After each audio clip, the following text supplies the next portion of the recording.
যে আমার মালিক কাজ করছে মানুষের মধ্যে, তার মধ্যে বলেন না এই আমার কথা। যখন আমি ওখানকার মধ্যে একটা গাছের পাতা নিয়ে চিন্তা করে পাতা নিয়ে চিন্তা করে চিন্তা করার পরে তখনই আমি ওখানকার বান্দি বলে পাতার দিকে তাকাইয়া তাকাইয়া বর্গেদার রাস্তার সম্বন্ধে তোর নজরে হুঁশিয়ার, বর্গেদার রাস্তার সম্বন্ধে তোর নজরে হুঁশিয়ার, হাওয়ারাতে দপ্তরি মারে পাতে ছেড়ে দেগা। এবার আমি গাছের পাতার দিকে তাকাই, আমি তো গাছের পাতা দেখি না, আমি দেখি তোমাকে। কথা ঠিক না বেঠি? কথা ঠিক না বেঠি? মালিকের বলছে বাংলা অবিল আবাদি অফিস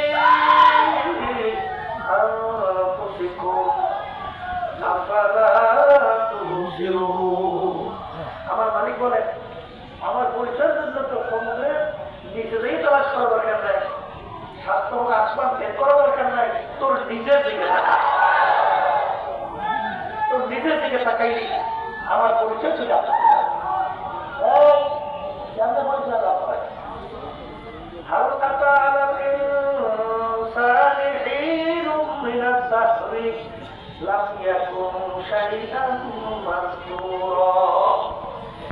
তোমার অস্তিত্বের দিকে তাকা। তোমার আমার অস্তিত্ব কি ছিল? এক কাটা নাপাক পানি, তাও আবার সেই পানির ভিতরে তোমার সেকেন্ড সুন্দর ছিল। আসতে বলে হ্যাঁ, তাহলে অস্তিত্ব কি? এক কাটা নাপাক পানি, তাও আবার শ্বাস। আমার মালিক কিভাবে তোমাকে আমাদের সৃষ্টি করবে? ওই রক্ত পানি, ওই পানিকে আল্লাহ রাব্বুল আলামিন রক্ত দিয়ে জমাট করে, ঠিক না? জমাট বাঁধাইয়া আমার মালিক হাতি তৈরি করে, হাতি তৈরি করে থাকা হৃদয় আর লাখনা ওই হাতির ভিতরে করতে লাগে। এরপর তোমার আমার এত সুন্দর সুরাতে একটা মানুষ তৈরি করে। কি কথা ঠিক না? এই জন্য আমার বাতাসকে বলবো সৃষ্টিকর্তা তালাশ করে ভাবনা। হ্যাঁ, অত যত কোরআন কারীম তেলাওয়াত করতেন আর জোরে জোরে চিল্লাইয়া কান্দে, দুই চোখের পানি পাইয়া পাইয়া শক্ত কইরা পড়ে, আর যাচ্ছে আবার হাদা কালাম রব্বি, এসে আমার মাওলার কালাম, এসে আমার মাওলার কালাম। কি আমার বাচ্চারা, এই আমার মালিকের কোরআন কারিমটা তালাশ করলে মাওলাকে পাওয়া যায় না?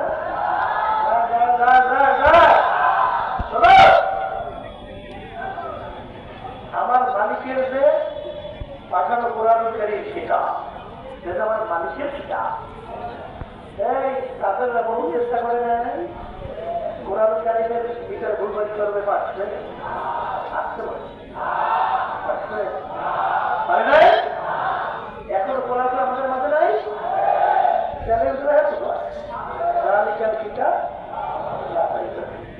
কোনো ভুল না। যারা মানুষ খালি টাকা পয়সার মালিক হচ্ছে, কয়েকটা বিল্ডিং এর মালিক হচ্ছে, এমপি হয়েছেন, মন্ত্রী হয়েছেন, চেয়ারম্যান হয়েছেন, মেম্বার হয়েছে, পীর হয়েছে, সাইকুল হাদিস হয়েছে, মুফতি হয়েছে, আল্লাহর বান্দারা পীর হইতে পারো, মুফতি হতে পারো, মেম্বার হতে পারো, চেয়ারম্যান হতে পারো, এমপি হতে পারো, মন্ত্রী হতে পারো, বহুত বিল্ডিং এর মালিক হতে পারো, গাড়ির মালিক হতে পারো, কিন্তু মুসলমান হয়েছে কিনা এইটা চিন্তা করে খবরের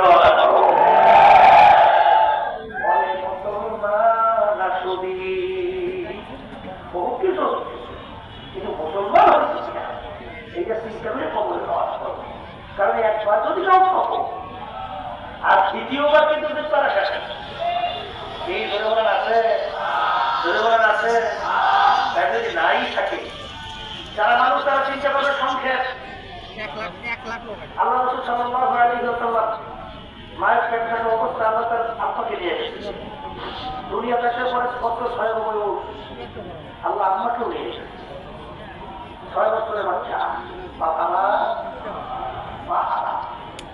দুনিয়ার কোন শিশুদের কাছে পড়ার সুযোগ আল্লাহ দেয় নাই। আল্লাহ রাসূল সাল্লাল্লাহু আলাইহি ওয়াসাল্লাম নিজের কষ্টটা তো করতে জানতেন না। উম্মি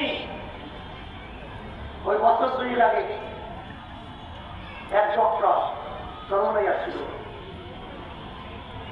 আল্লাহ রাসূল সাল্লাল্লাহু আলাইহি ওয়াসাল্লামের পক্ষ থেকে চিঠি লেখার পরে আল্লাহ হাবিবের আংটি মোবারক দিয়া সিল মারছিল, ওই সিল সহ ওই চিঠি আমার জন্য কাজ দিয়ে আবার লইয়া হাবিয়া হিসেবে নিয়ে আসি। তখন আমি তাকাইয়ে দেখলাম আল্লাহ রাসূল সাল্লাল্লাহু আলাইহি ওয়াসাল্লামের আংটি মোবারক সিলটা কেমন। হ্যাঁ, আল্লাহ রাসূল সাল্লাল্লাহু আলাইহি ওয়াসাল্লাম নিজে দস্তখত করতে লাগছেন না, তার উপরে 30 পারা কোরআন কারীম নাযিল হলো, তার শুরুতে চ্যালেঞ্জ হিসেবে আল্লাহ বলে কিতাবে ভুল নাই সংগ্রহ। কি সুবহানাল্লাহ, আলহামদুলিল্লাহ। হ্যাঁ, এখনো কোরআন কারীম আমাদের মাঝে আছে না নাই? চ্যালেঞ্জের আয়াত হলো আছে। হ্যাঁ মুসলমান, কয়দিন বাঁচবা? হ্যাঁ পর্দারে মা বলে না, বাঁচবে কয়দিন? পাশ্চাত্যের কালচার আপনার কাছে ভালো লাগে? পাশ্চাত্য আমেরিকা বন্ধ এবং এই বিভিন্ন ভিটামিনের কালচার, তাদের সংস্কৃতি তোমার কাছে ভালো লাগে? তোমার কাছে ইসলামের সংস্কৃতি ভালো লাগে না? তোমার কাছে ইসলামের কালচার ভালো লাগে না? কি কোন দেশের কালচার আনতে চাও? ওই দেশে আমার আপনাদের আমার বোন সে একদিনের ঘটনা বলতেছিল, এক মহিলা বুড়ো হয়ে গেছে, এখন তার সাথী আর কেউ নেই, তার সাথী এখন একটা কুকুর, ওই কুকুর নিয়ে সবসময় চলে আর শৈশব দিয়ে বাইয়া বাইয়া চক্র করে বাড়ি করে। আর আফসোস করে এখন আফসোস, আমার যখন সৌন্দর্য ছিল, আমার যখন রূপ ছিল, আমার যখন আমার কি ছিল, জওয়ানি ছিল, ঠিক না? তখন আমার কত মূল্য, আমার কত চাহিদা, আমার চাহিদা কোনো শেষ না, আদরের শেষ নাই। কিন্তু এখন আমি বুড়া হওয়ার পরে এখন আমার পাশে কেউ নাই, এখন আমার পাশে একটা কুকুর ছাড়া আর কিছু নাই। এই হল ওদের কালচার, এই হল ওদের সংস্কৃতি। আর ইসলামী সংস্কৃতি কি? আল্লাহ রাসূল সাল্লাল্লাহু আলাইহি ওয়াসাল্লাম বলেন, বাপ মা যখন বুড়ো হয়ে যায়, দুনিয়ায় থাকা অবস্থায় তাদের খেদমত কইরা বেহেস তো কামাই কইরা দিতে পারলো না, ও ধ্বংস হোক, কি হোক, ধ্বংস হোক। এই ওরা বৃদ্ধাশ্রম বানাইছে, বৃদ্ধাশ্রম ওদের নেই। বাপ্পা যখন বুড়ো হয় তখন আর ঘরে রাখে না, বোঝা নিয়ে ভালাই রাখে ওই খড়ের মধ্যে খড়, আমার এলাকায় খড় বলি, ওই যে পশু আগে গরু যখন ফসল খায় তখন নিয়ে খড় বাঁধে না, ওদের জন্য খড় বানাইছে, গরু ছাগলের খড় না। বাচ্চা যখন বুড়া হয় তখন বাচ্চাকে নিয়ে খড়ের ভিতরে ফেলাইছে। এই হল ওদের প্রশস্ত। এই আমাদের বাংলাদেশের ভিতরে বাস্তবায়নের জন্য পাগল হয়ে গেছে এক শ্রেণীর মুসলমান সংস্থা। ওরা দেখি না হারামে আরাম নাই, হারামে ওরা একটা ঘরের মধ্যে কোনো শান্তি নেই, বাস্তবরাও যাচ্ছে। ওরা তো ওই ফ্রি সেক্সের ওই পরিবেশ তৈরি করতে চায় না। আচ্ছা এখানে বলেন তো আপনার স্ত্রী অন্য পুরুষের সঙ্গে জমানো আশাআশি করে, এমন কোন বলদ বেড়া সেই বেড়া সহ্য করবে? এই কথা বাংলা কোন স্বামী যদি অন্য মেয়েদের সঙ্গে হাসাহাসি করানোর ব্যাপারটা করে কোন স্ত্রী আছে এর সহ্য করে? হ্যাঁ, বলতেও পারে না, সহ্যও পারে না। টাকার তো অভাব নেই, ক্যারিয়ারের তো অভাব নেই, কিন্তু অন্তরের শান্তি কাটাচ্ছে ওরা জাহান নামে আগুনের বিচার দাও করতো। আর দেখবেন একজন সিঙ্গার আল্লাহ বলা এই তার শান্তি অন্তরে শেষ না, শান্তি শেষ যদি একটা সালাম দেয় এখন একটা হাসি দেয় মনে হয় যেন হাসি করে পরিবেশ হয়ে গেছে। বিজ্ঞানের কেমন আছে হুজুর আমার খুব ভালো আর কত বড় দেখছি বিজ্ঞান কেমন আছে হুজুর বলছেন না বিপদের কোনো শেষ নাই